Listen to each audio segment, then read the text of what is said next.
स्वागत है आपका। मैं विवेक बिंद्रा, मोटिवेशन स्पीकर और बिजनेस कोच। आज मैं बहुत एक्साइटेड हूं। आज मैं बैठा हूं ऐसी शख्सियत के साथ जिनको मैं भी फॉलो करता हूं, मिस्टर मोहनदास पाई। आप इनके बारे में जानते हैं और नहीं जानते तो मैं थोड़ा सा बताना चाहूंगा, वैसे चांसेस कम है कि आप इनको ना जानते हो। मिस्टर मोहनदास पाई आज मणिपाल यूनिवर्सिटी देख रहे हैं। ये ऐसे पावरफुल इंसान, of course he was one of the co-founders of Infosys. आप जानते हैं ये बाद में सीएफओ रहे, इनको कई अवार्ड्स मिले। आज भी इनके पास कई शेयर्स जो उन्होंने स्टॉक ऑप्शंस जो बिल्ड किया था उस समय, ई-स्टॉक, एम्प्लॉय स्टॉक ऑप्शंस, तो आज भी ये रखते हैं। इसके बावजूद पॉलिसी मेकर, इन्फ्लुएंसर, देश में इस्कॉन के साथ जुड़ने के बाद आज ये कम से कम 15 लाख गरीब बच्चों को रोज भोजन खिला रहे हैं और उसका is part of the Akshay पात्र फाउंडेशन। मैं आपको खुशखबरी दे दूं कि आज तक इसके बारे में कभी भी उतना प्रमोशन नहीं किया गया। इतना पावरफुल प्रोजेक्ट, गरीब बच्चों को खाना खिलाना, नीचे के तबके को एम्पावर करना, एजुकेशन में डिसरप्शन लाना, टेक्नोलॉजी और बुद्धि और फाइनेंस इसके एक्सपर्ट और मास्टर। आज मैं चाहता हूं इस वीडियो को आप ध्यान से देखें। आज इंडियन एजुकेशन सिस्टम पे हम मिस्टर पाई से कुछ क्वेश्चंस करना चाहेंगे। मिस्टर मोहनदास पाई, आपका बहुत बहुत स्वागत है सर। स्वागत है। नमस्कार। नमस्कार। तो आपने इनको हमेशा अंग्रेजी में बोलते सुना है, आज आप इनको हिंदी में बोलते हुए सुनेंगे। Somebody from Bengaluru, born in Bengaluru, stayed in Bengaluru. तो आज हम हिंदी में कुछ प्रश्न आपसे सर करना चाहेंगे। जरूर। पहला सर, एसोचैम की रिपोर्ट कहती है 93% स्टूडेंट ऐसे हैं हमारे देश के अंदर जो कि अंडर एम्प्लॉयड है। प्रॉब्लम केवल अनएम्प्लॉयमेंट नहीं रह गया, अंडर एम्प्लॉयमेंट ज़्यादा बड़ा प्रॉब्लम हो गया है। आज इंडस्ट्री जो बच्चा प्रोड्यूस कर रहा है, क्षमा चाहता हूं, कॉलेजेस जो बच्चा प्रोड्यूस कर रहा है इंडस्ट्री के लिए, पांच बच्चा मिलके एक का काम नहीं कर पा रहा और कॉर्पोरेट चाहता है कि एक बच्चा मिले जो 5 का काम कर दे। गैप इतना बड़ा हो गया है। इंडस्ट्री में जो चाहिए वो कॉलेज सिखा नहीं रहा और कॉलेज जो सिखा रहा है वो इंडस्ट्री में चाहिए नहीं। इतना बड़ा gap, conventional methodologies, theoretical classroom based approach, और आप इस सब्जेक्ट के मास्टर हैं sir. What's your vision about Indian education system? क्या लगता है गलतियां कहां हो रही हैं? देखिए, हमको समझना पड़ेगा कि इंडियन एजुकेशन सिस्टम कितना बड़ा है। आज हमारे देश में 950 यूनिवर्सिटीज है, 50,000 कॉलेजेस हैं। 50,000 कॉलेजेस। इन कॉलेजेस में करीब 3.5 करोड़ छात्र पढ़ते हैं। 3.5 करोड़ जी। हर साल 88 लाख लोग कॉलेज से बाहर आते हैं। ये किसी देश में इतने लोग कॉलेज से बाहर नहीं आते जी। अगर आप ग्रॉस एनरोलमेंट रेट माने 18 to 23 एज ग्रुप में कितने लोग कॉलेज जाते हैं देखते हैं तो उसका नंबर है 26%।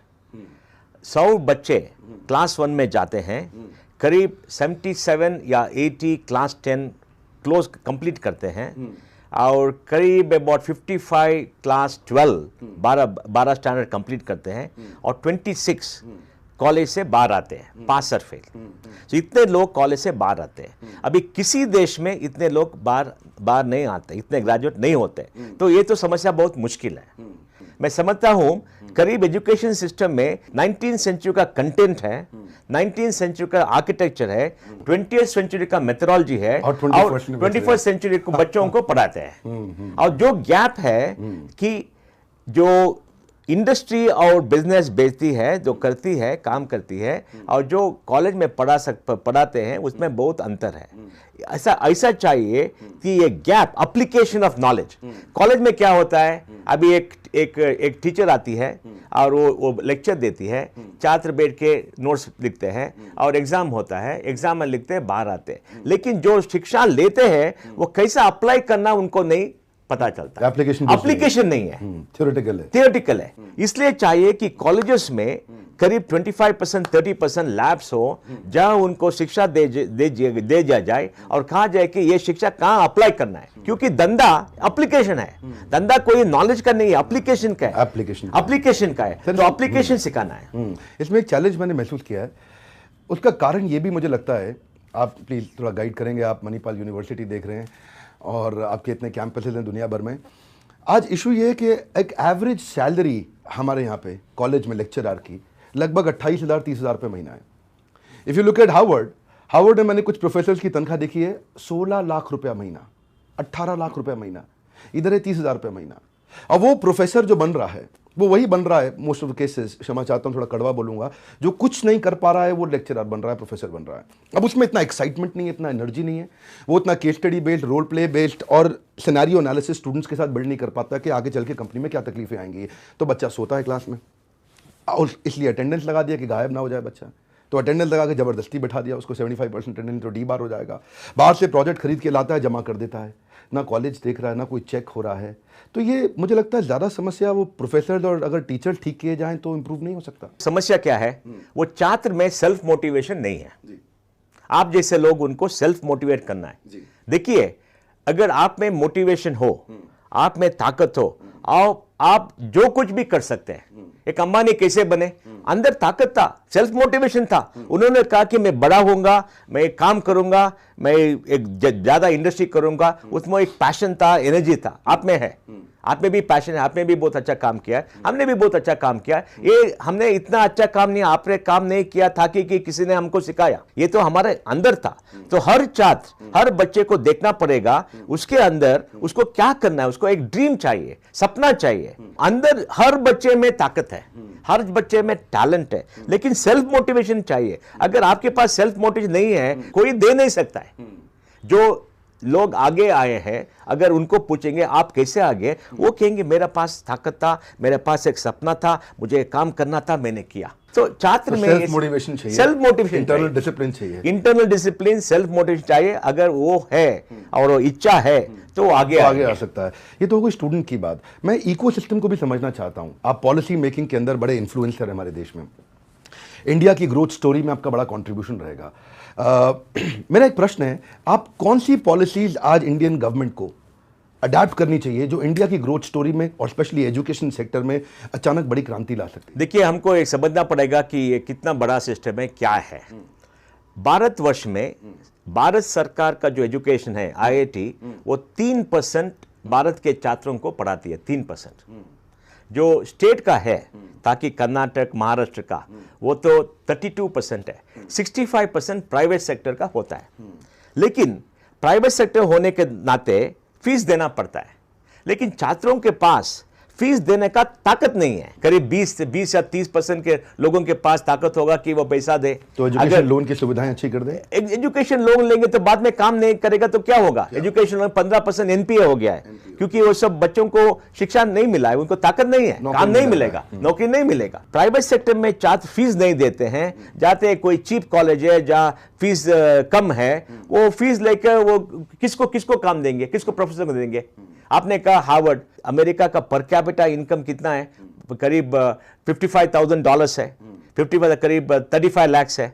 हमारा पर कैपिटा इनकम कितना है? 1.5 लाख है। इस स्थिति में अगर अच्छे प्रोफेसर चाहिए, उनको पैसा देना है, अच्छे लोगों को पैसा देना है, प्राइवेट सेक्टर पैसा देकर लोगों को फीस देना है। इसलिए मैं समझता हूं कि भारतवर्ष में एक नेशनल स्कॉलरशिप प्रोग्राम चाहिए।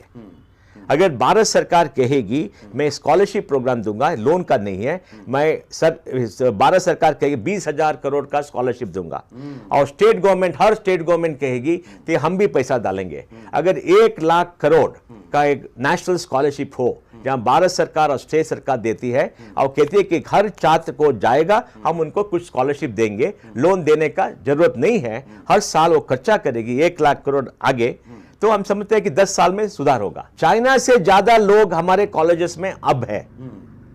तो अमेरिका छोटी देश है, सिंगापुर छोटी देश है, सिंगापुर का पॉपुलेशन बेंगलुरु से आधा है, और फिनलैंड और स्कैंडिनेविया का पॉपुलेशन दिल्ली जैसा है। दिल्ली एक बड़ा देश है दुनिया में। हमको स्केल चाहिए, देश में उतना पैसा नहीं है। देखिए, भारत सरकार और स्टेट सरकार ये साल कई 50 लाख करोड़ खर्च करती है, लेकिन डिफेंस में करना है, हेल्थ में करना है, बहुत ये करना है। लेकिन अगर हम सोचेंगे कि हर सरकार आके हर साल 1 लाख करोड़ का एक स्कॉलरशिप करेंगे, हम इन्वेस्ट करेंगे, तो हो जाएगा। लेकिन तमिलनाडु में देखिए क्या हो गया। तमिलनाडु में 46% छात्र जो 18 to 23 में है वो कॉलेज जाते हैं, 46%। बिहार में कितना है? 16%। और उधर वेस्ट बंगाल में कितना है? 19%। क्यों? उधर सरकार उतना एजुकेशन में पैसा नहीं डालती है, और प्राइवेट सेक्टर भी नहीं है। सो प्राइवेट सेक्टर भी इन्वेस्ट करना है, इन्वेस्ट करने लोगों के पास ताकत चाहिए, लोगों के पास पैसा है तो कहां होगा? डेमोग्राफिक डिविडेंड भी बाहर जा रहा है पूरा। अभी डेमोग्राफिक डिविडेंड कम है, क्योंकि डेमोग्राफिक डिविडेंड के लिए लोगों में इन्वेस्ट करना है। हमने पिछले 10 साल, पिछले 15 साल में उतना इन्वेस्टमेंट नहीं किया है। पॉपुलेशन कितना बड़ा चैलेंज है। अगर मैं करंट कंडीशन देखूं, इस समय मैं कुंभ मेला अभी चल रहा था पीछे, और इसमें आम दिनों में कुंभ मेले में हम लोग एक न्यूजीलैंड तो रोज नहला देते, लगभग 20 लाख लोग को, और जिस दिन मौनी अमावस्या रहती है तो उस दिन 20 न्यूजीलैंड को हम नहला देते हैं। एक दिन में 4 करोड़ लोग उस दिन अपने नहा लेते हैं वहाँ जा करके। अभी जो करंट पॉपुलेशन इतना बढ़ चुका है, इस पॉपुलेशन के लिए इंफ्रास्ट्रक्चर आज हमारे पास उतना अच्छा नहीं है। तो एक आपने बताया स्कॉलरशिप फंड, इस एजुकेशन के इंफ्रास्ट्रक्चर को बिल्ड करने के लिए क्या पॉलिसी लानी चाहिए सरकार को ताकि देश में देखिए, इंफ्रास्ट्रक्चर लाने के लिए एजुकेशन में सरकार को कहना है कि प्राइवेट सेक्टर आकर भी इन्वेस्ट करे। हम भी इन्वेस्ट करेंगे, प्राइवेट सेक्टर को इन्वेस्ट करे, और जो प्राइवेट सेक्टर कॉलेज अच्छे कॉलेजेस है उनको फुल ऑटोनॉमी दे। अभी क्या हो गया है, करीब 20 या 30 यूनिवर्सिटीज को इंस्टीट्यूट्स ऑफ नेशनल एमिनेंस करके उनको फुल ऑटोनॉमी दिया है, ग्रेडेड ऑटोनॉमी आ रहा है। अगर ये 950 यूनिवर्सिटीज में 100 यूनिवर्सिटीज एक्सपैंड करते हैं, अच्छे यूनिवर्सिटी एक्सपैंड करते हैं, तो छात्र उधर जाते हैं। अगर आप जाएंगे मणिपाल में, आपको मणिपाल का ब्रांड होगा। अगर आप कोई स्टेट यूनिवर्सिटीज जाएंगे, मैं समझता हूं बुंदेलखंड यूनिवर्सिटी, उधर जाएंगे, अच्छी है, मैं बुरा नहीं कहना चाहता हूं, उधर जाएंगे और बुंदेल यूनिवर्सिटी का लेकर डिग्री लेकर बेंगलुरु आएंगे, लोग मुझे कौन सी यूनिवर्सिटी है पता नहीं है, उसका ब्रांड नहीं है। तो 100 यूनिवर्सिटी में ब्रांड है।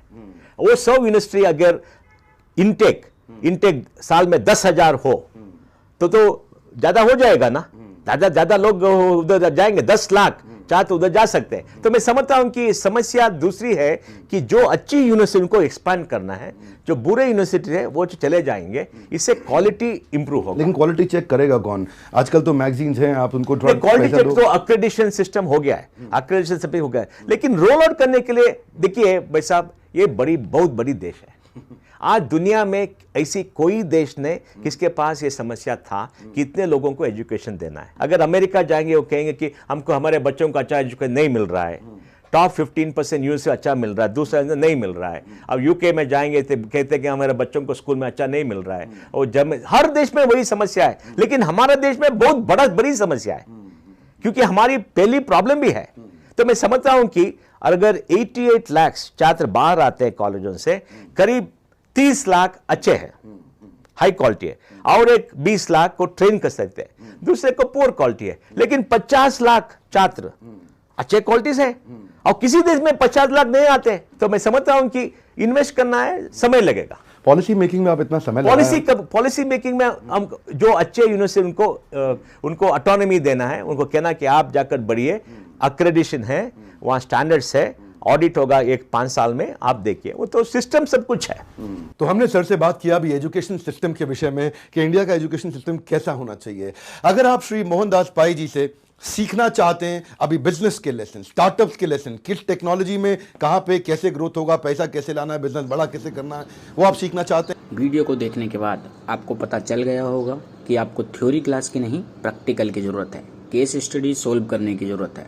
अगर आप भी चाहते हैं अपने कैरियर को डेवलप करना, तो आज ही ज्वाइन करें सक्सेस मित्रा को। सक्सेस मित्रा एक ऐसा प्लेटफॉर्म है जहां आपको कोई भी थ्योरी क्लास नहीं दी जाती है।